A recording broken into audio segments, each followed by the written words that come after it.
Good evening and thanks for joining us. I'm Natasha Verma. Steve has the night off. We begin tonight with developing news. The Rent Guidelines Board reaches a final vote. Here's how it all shakes out. 1-year leases will see a 3% increase. It'll be 4.5% for 2-year leases, and all of this going into effect in the fall. Fox 5's Kendall Green is live in East Harlem with more on the vote and reaction from tenants and landlords. Kendall? Hey, good evening, Natasha. This was a pretty intense meeting for several of these tenants, hundreds of these tenants who came in hoping for a rent hike, but the Rent Guidelines Board imposed a rent hike tonight for the 5th year in a row. Here are the numbers. For 1-year leases, the board approved a 3% increase in rent. For 2-year leases, they approved a 4.5% increase in rent. Those rate hikes from the Rent Guidelines Board were narrowly approved by just a 5-4 vote. And this latest hike will apply to tenants of New York City's 1 million stabilized apartments. Many of the tenants have been coming to these meetings pushing for a rent freeze, as their largest monthly expense has been a strain on their pockets. One tenant, William, who's been in his apartment for the last 30 years, told me just moments following the vote that this latest hike is going to force him to make some hard decisions every month. To me, I have to be extra economical in buying food, because that's going to take out an extra $200 to $400 out of my pocket over the next 2 years. So that's like $8,000. And I'm scraping by as it is. There's a normalization of allowing for unaffordability and allowing working class regular folks to struggle. Now, you would think landlords would support this hike, but they tell me it stops short of what they were asking for on their end. The original range proposed ahead of the meeting was beneath the number they say would address their needs. Although tenants have pointed out landlords have made a 12% profit off rent within the last year, they say debt isn't accounted for in that figure, and maintenance costs on some of their century-old buildings exceed the numbers passed by this board. Here's Ann Korchak, the board president of Small Property Owners of New York. They're old buildings, it costs a lot to upkeep them, and the quality of housing suffers when we don't have enough revenue, and rent is the revenue to operate these buildings. Mayor Adams, who appointed the Rent Guidelines Board members, sent a statement regarding the vote that reads in part, quote, "Early today, I urged the Rent Guidelines Board to adopt the lowest increase possible, as I've done in the past. While the board exercised their independent judgment and made an adjustment based on elements such as inflation, I am disappointed that they approved increases higher than what I called for." NYC Comptroller Brad Lander, who cross-endorsed Democratic candidate for mayor Zohran Mamdani, also sent a statement in response to the vote, taking aim at Adams, saying in part, quote, "After carefully reviewing research compiled by the Rent Guidelines Board, I concluded that a rent freeze was appropriate for the upcoming year, following 3 years of rent increases that have raised rents by nearly 9%. Economists, tenant advocates, and even the city's own reports also conclude that a rent increase would lead to more displacement and inequality." Now this new hike passed tonight will take effect on the leases that begin on October 1st. But this is latest here on East Harlem. Kendall Green, Fox 5 News. Natasha. All right, Kendall, thank you. Jurors in the Sean Diddy Combs trial finishing their NTSB releasing a preliminary update on its investigation to the Mexican Army, the Navy ship that crashed into the Brooklyn Bridge last month. 2 sailors were killed, 19 others were hurt when the ship's mast hit the bridge. The NTSB says that both pilots told the ship's captain that the propulsion and steering systems were in good order before they left the pier. Investigators are now taking a closer look at those systems along with the crew's experience and training. Drug and alcohol tests for the pilots and the captain came back negative. And now to the latest developments on President Trump's big, beautiful bill. Let's take a live look at the marathon session that's taking place right now on the Senate floor. Republicans have until Friday, July 4th to get the 940-page bill passed. They can only afford to lose 3 votes, and so far, 2 of them are hard-nosed. Fox 8's Sharon Crowley is live in the newsroom monitoring the very latest on this. Sharon. Yeah, Natasha, it's quite the slog on Capitol Hill tonight and very busy. Senators are voting on proposed changes to President Trump's so-called big, beautiful bill of tax breaks and spending cuts. And it's a critical piece of legislation for the Trump administration as it provides funding for some of his signature policies. However, tonight, there are fractures among Republicans that could put that July 4th deadline to get it passed by in jeopardy. Republicans need to stay tough and unified during the home stretch, and we are counting on them to get the job done.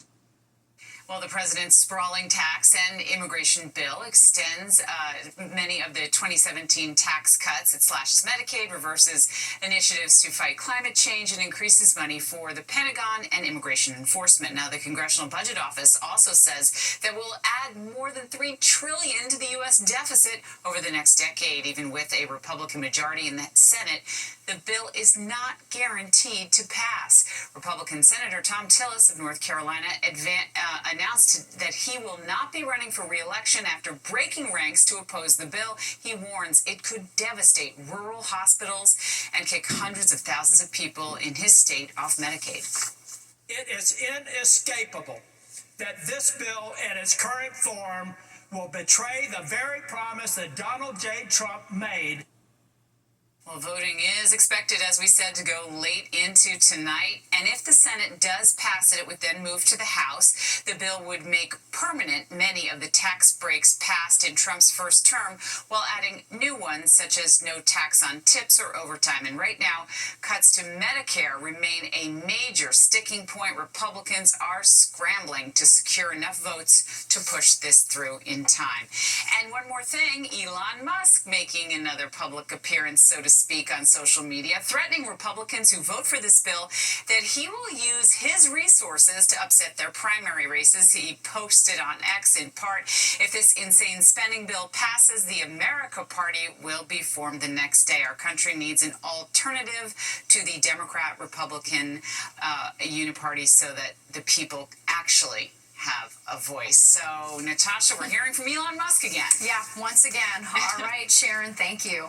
Well, we are learning more about the suspect in the deadly firefighter ambush in Idaho. Police say 20-year-old Wes Rowley is suspected of starting a wildfire in northern Idaho and then shooting at firefighters who responded. 2 were killed. Another was badly hurt. The county sheriff says Rowley was living out of his car at the time and engaged with authorities when they asked him to move that car. Rowley was found dead near the scene. His motive is still unknown. Well, a bold and brazen attempted armed robbery in a post office, and the suspect apparently wasn't done after he got away on a moped. It's not a joke. He pulled off his gun and tried to rob us. And we'll have the latest on the crime scene that stretched across Brooklyn. And get ready to dig deeper to ride the rails. A new month means you'll be paying more for NJ Transit. State Democrats are still reacting to the surprising outcome of last week's mayoral Democratic primary, and it appears candidate Zohran Mamdani will have to wait and see if top party leaders will endorse him. For the most part, they're holding off on backing him. House Minority Leader Hakeem Jeffries says that he'd like Mamdani to further clarify his positions on Israel and anti-Semitism. Governor Hochul says she spoke with him about their common goals, but also shared with him some of the concerns of the Jewish community about his views. I truly am not focused on the politics. We're 6 months away from Inauguration Day, and that will determine who I'm working with for the next 4 years, and that's important. Tomorrow, the Board of Elections will be releasing the results of ranked choice voting as early as noon, and that's when we'll know the official Democratic nominee. Well, with summer officially here, many living on the Upper East Side are not happy that a waterfront esplanade is closed for the 4th season in a row. It's a stretch of the esplanade from East 70th to 78th. The walkway has been blocked because of construction that started back in 2021 when the Hospital for Special Surgery started building a new medical tower. It took over part of the public esplanade, as you can see there, and said that they would restore it once the work was done. Well, now that work won't be done for yet another year. You would think there is a way to open this up and they finish the construction and everybody's happy, right? There's no definitive endpoint in sight. Yeah, the new esplanade is supposed to include fitness equipment, better landscaping, and safety upgrades, but some people in the neighborhood say that doesn't make up for years of lost access. It's an old fear with a new name. It's called FOPO, and it all has to do with the fear of being judged by others, how you can spot the signs, and staying safe at the shore taking on a whole new meaning after a woman was likely bitten by a shark. The new push to keep swimmers safe on Long Island. Beach season, shark sighting, but it's already happening on Long Island. Fox 6's Jody Goldberg is at Jones Beach with the new precautions in place.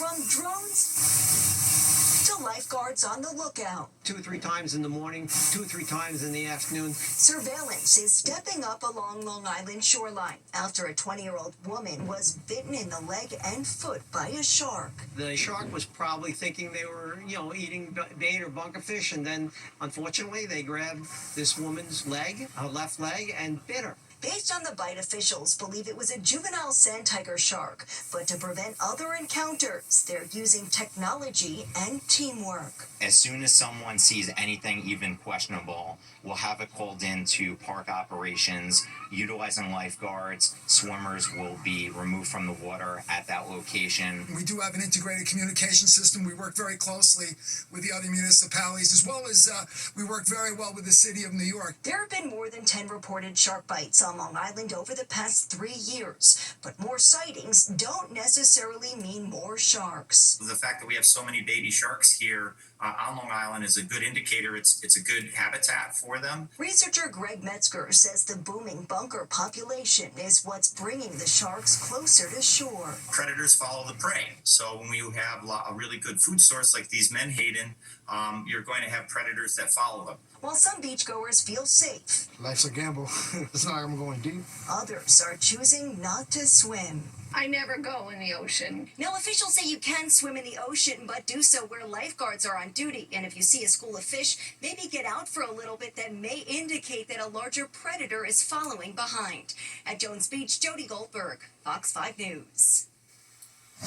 We're counting down the days to Independence Day, and today we got a sneak peek at the Macy's annual 4th of July fireworks show. This year's dazzling display will light up the sky over the East River. Mayor Adams announcing that 100,000 free tickets will be up for grabs to watch the fireworks from designated viewing areas. They'll be available tomorrow starting at 8:30 a.m. on a first-come, first-served basis online. July is less than 2 hours away, and with a new month comes some new fare hikes. How much you'll have to be paying to ride NJ Transit starting tomorrow morning. And as we await